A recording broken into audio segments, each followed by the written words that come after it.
you say there's still a profound problem. And the profound problem is that there are too many people living on planet Earth.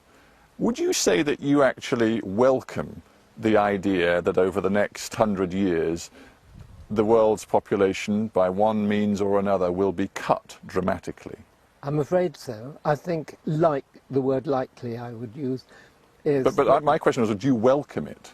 Oh no, of course I don't welcome it. Because we currently have a population, what, of about 6.5, getting on for 6.5 billion people on the A planet. bit more than that already. I think it's about 6.8. Is it? Well, and I know the projections are that it's going to go up to 9 billion by the sort of halfway point in the 21st century. So what do you think is a viable figure that Gaia, that the planet can sustain? I would guess, living the way we do, not more than 1 billion, probably less. It's largely a matter of You how say that you with live. equanimity, but that's postulating the most dramatic and terrible and unimaginable sort of cull of the human species. Well, I'm stick by it. I think it will happen. I think it's very probable. What time frame? It'll take almost a miracle to stop it happening this century. This century?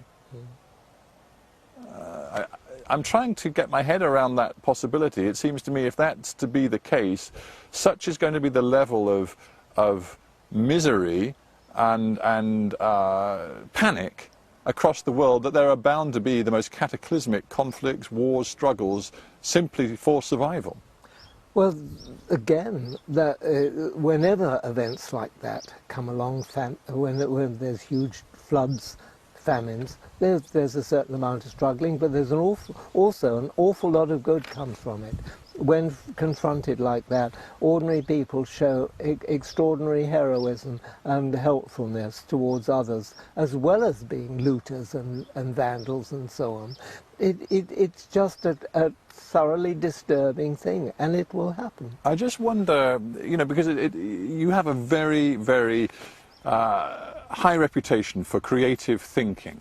And here you sit saying, we are facing doom. We are facing the possibility of 5/6 of our human population being wiped out within a century. Do you bring any ideas to the table as to what we should be doing now to prevent that? Because you say you don't welcome it. We can't prevent it, but we can try to adapt to it and prepare ourselves to live in a much diminished world. And that is where all of our energies should now be going.